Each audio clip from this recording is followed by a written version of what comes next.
Welcome back to the Bearded Butcher's YouTube channel. I'm Seth Perkins right here at White Feather Meats in Creston, Ohio. Appreciate every single one of you guys tuning in. And today, check this out. We're gonna show you the difference between tomahawk steaks, cowboy cut steaks, rib steaks, and ribeye. These are all grain-fed beef. And also, as a bonus, I'm gonna cut this ribeye section and I'm gonna show you how to choose the perfect ribeye. Let's just get started. We're grabbing a grain-fed beef front.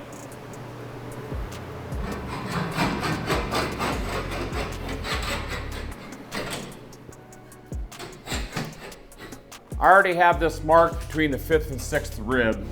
We're gonna pull this rib section out of here and we're gonna show you all of the differences between these rib steaks and ribeyes.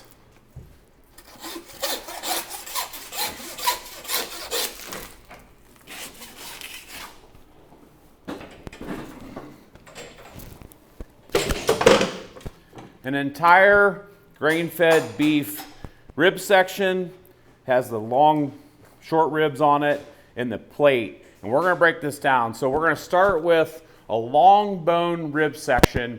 We're gonna cut tomahawks, we're gonna cut cowboy cut steaks, we're gonna do rib steaks, and we're gonna do ribeye steaks. Let's just get started.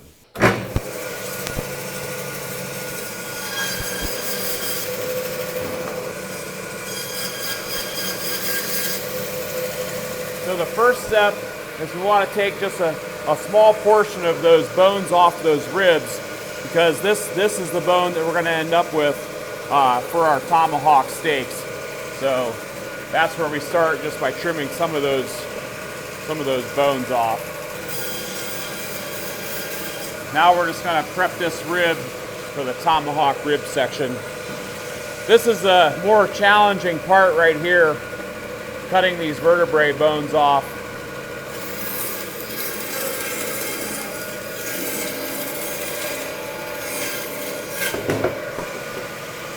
And the key is that you want to get down through here so that you can take these feather bones off.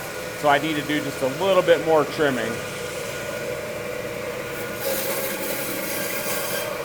Now we're ready to break this down into an entire tomahawk rib section. These are our knives that we'll be using today. 10-inch Victorinox with that Bearded Butcher logo on there.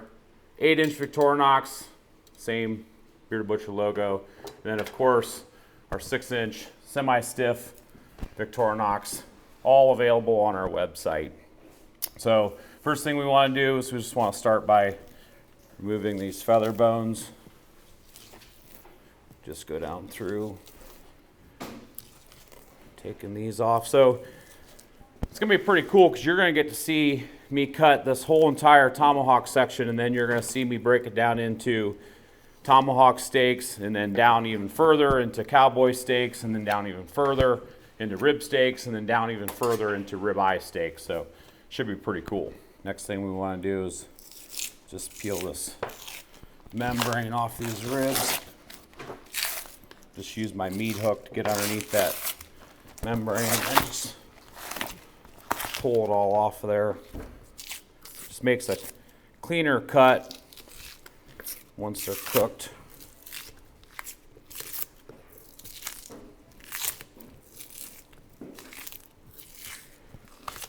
Just keep working at it if you need to. Some animals it comes off super easy, and some it's a little bit harder. So just work at getting that all off there.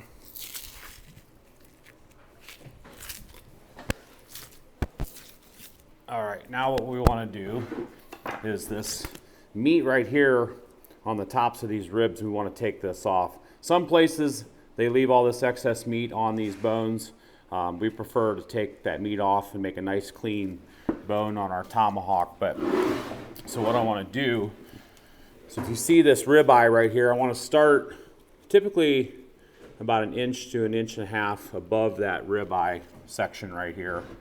And I want to draw my knife all the way through to this side just past the end of the ribeye portion on this end. So I'm just gonna take my knife and draw a straight line all the way across, just like that, all the way down to those bones. You can see where I wound up on this side. Then what I can do is just go down through and take this meat off the tops of these ribs all the way down.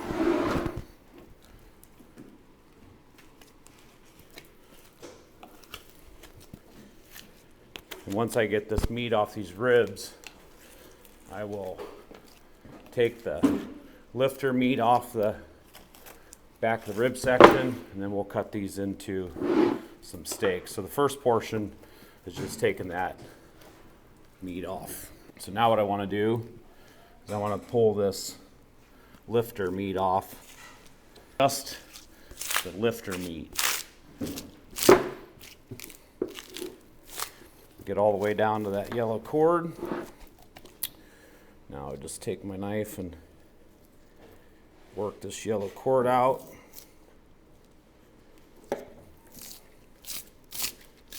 Move that patty whack. So there you have the lifter meat off of there. Just do a little bit of trimming. Now we can work at getting the meat cleaned out from in between all of these bones. So now what I do is I just take my knife right at the base where this meat hits that ribeye section, and I just go in between each bone like this, as it makes it easier stripping this meat out of here. And then you can just take your knife and work down along the bone on each side, and then that meat just comes out of there like that. So it's a pretty slick way to remove all this meat in between these bones. Like I said, some places will leave all that meat on the long bone. We like a little bit cleaner presentation, a little less, for the consumer to purchase as far as weight in the finished product. So once we get it to this stage right here, now we can work at cleaning these bones up a little bit more, and then we'll start cutting some steaks. But there you have the whole long bone rib section.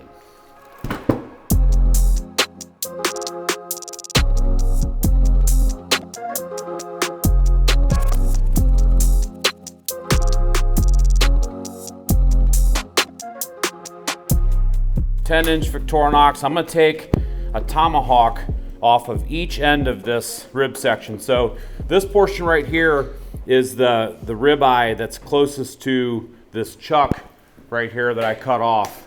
So in my opinion, this larger end, these are going to be your better rib steaks. So this is the 6th bone. So we break this down between the 5th and 6th rib. This is the 6th bone, so you have 6, 7, 8, 9, 10, 11, 12. And then this is between the 12th and 13th where you start your hind quarter. So this is the 6th rib, and this is the 12th rib. And I'm going to cut a tomahawk off of each end. So I just start by doing a little bit of trimming. Now I'm just going to cut a nice 1.5 inch thick or so tomahawk off of that rib end. And then I'm going to cut the same size, same thickness off of this other end. So this is going to be your end that's closest to your strip section. You can see the difference in those two steaks. So you can see all the different intermuscular marbling. The spinalis is a little bit larger on this one. So you can see the difference between those two. So this is your 6th bone, this is your 12th bone.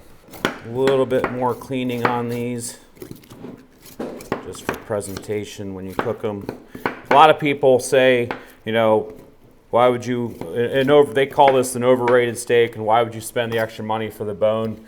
We do adjust the price accordingly in our store to make up for that extra bone weight. So just an FYI. but they can't deny that they look cool. Is the long bone on there necessary for flavor? Not really, but does it look cool? Sure does. I mean, steak with a handle like that, of course it looks cool. I think the convenience too. Oh yeah, absolutely. You don't need a fork and knife. No, and then when you're grilling it, because you use this as a handle, so you're flipping it on your grill like that. So yeah, for everybody out there, it's like it's the dumbest steak on the planet. You should try one. Might change your mind.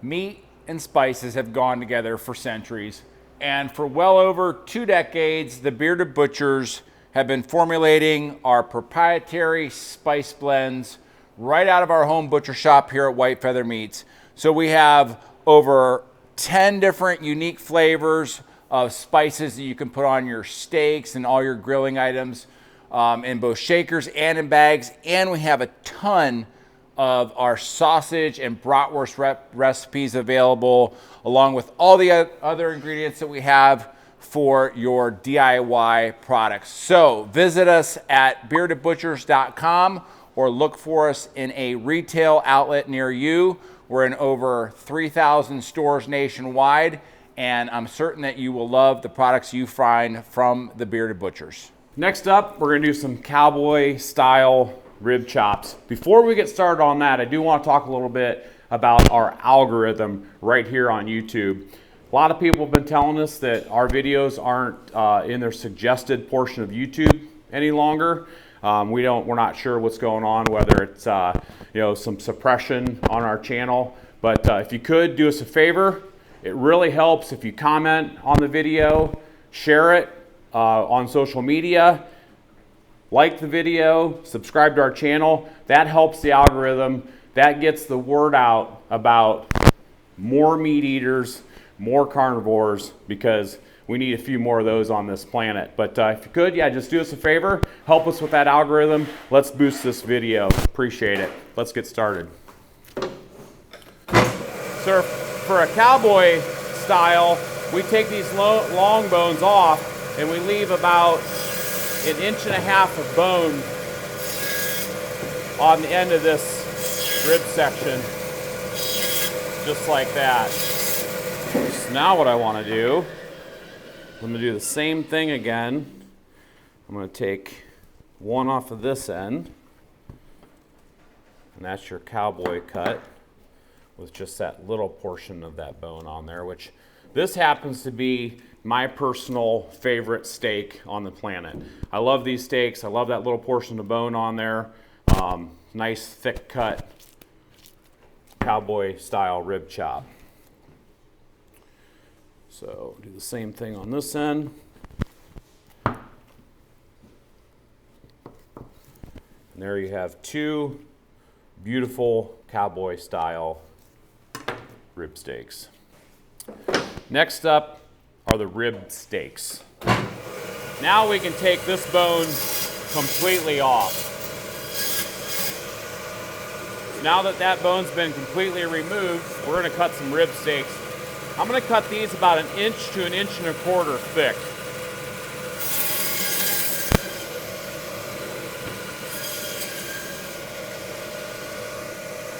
And I'm going to cut 3 of these.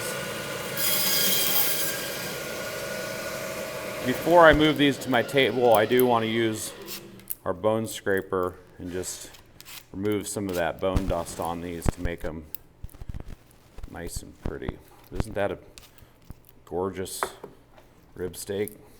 Just trimming these up just a little bit, removing just a little bit of that excess fat on these. Hey, where can they buy that fat if they want some to add to their venison products? Beardedbutchers.com. You can go get 2.5 pound bags of grain-fed beef fat, Tajima Wagyu fat. You can get pork fat, 100% grass-fed fat, all on our website. Good point, Spencer. So there we have 3 beautiful rib steaks. So you can see the difference between these. So far we have the tomahawks, we have the Cowboy cut style, and then we have just your normal rib steak. Okay, next up, we're gonna do rib eyes. And for rib eyes, we just remove these back ribs. So I just want to follow the back of that rib down. And let's take these back ribs off. Once those are removed, let's do a little bit of pre-trimming. Then what I can do is I can cut 3 ribeye steaks out of this. Get rid of a little bit of that fat. Now we go for my 10-inch Victorinox. Do a little squaring up. Do a little tuning up.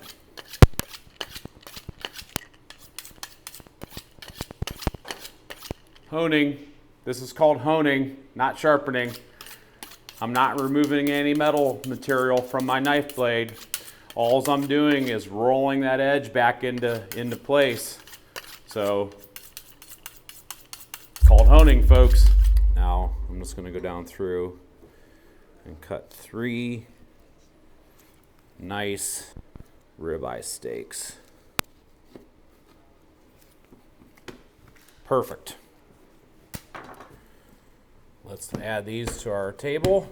So there you have tomahawks, 2 tomahawks, 2 cowboy, 3 rib, and 3 rib eye. And I want to show you the difference on these.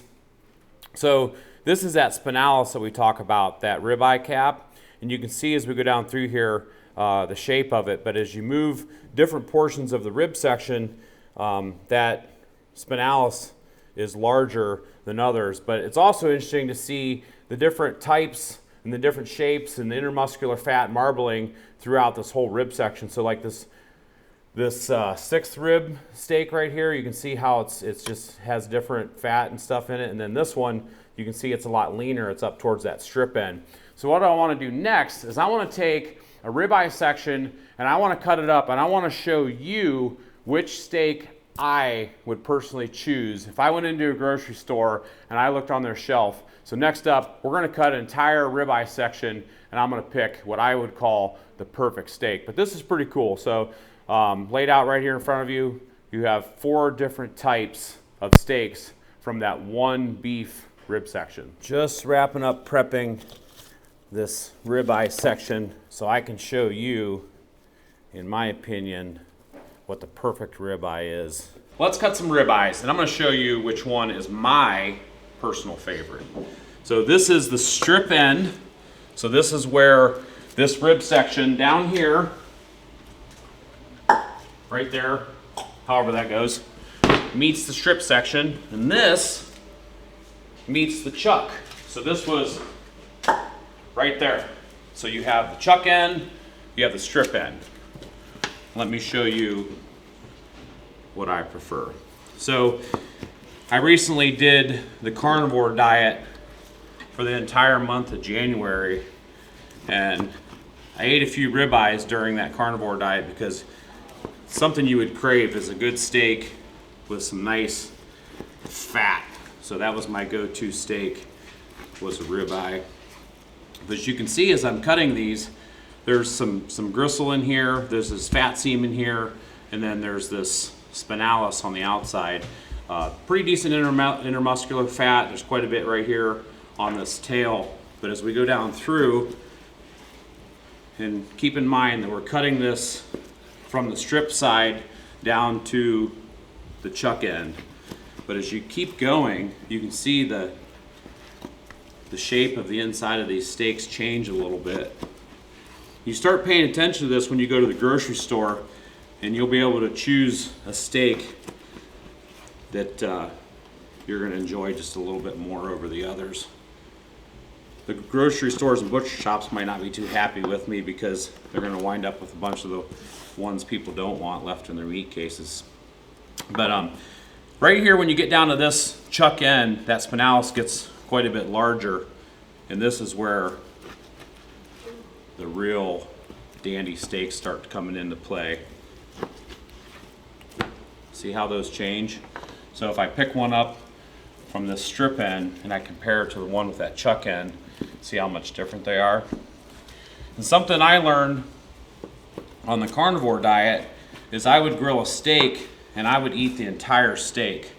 So I would eat the fat and just the whole thing. Start with, you know, the whole steak on your grill or in your skillet, and then eat the whole thing. So I'm gonna set this one to the side. In my opinion, from the chuck end working this way, my absolute favorite two steaks, I said I was gonna pick my favorite steak, but I'm actually gonna pick two, are the second and third ribeyes in from that chuck end. So with these, you can see this one has even less fat, but with these, you can grill these two steaks right here, you can eat the entire thing. So keep in mind, next time you go to the grocery store, my professional opinion, you want to choose these two ribeyes over these two, just due to that fat seam and that gristle seam that runs through there. So always choose the chuck end of the ribeye section to second and third steak in. So you saw it, all things ribeye, rib steak, tomahawk, rib chop. You saw it right here. You even got to see me choose my favorite ribeye steak. So hopefully you guys all enjoyed. Don't forget about that algorithm. Let's get this video in the suggested videos right here on YouTube, if you could, for us. So until next time, appreciate you guys watching. We'll see you.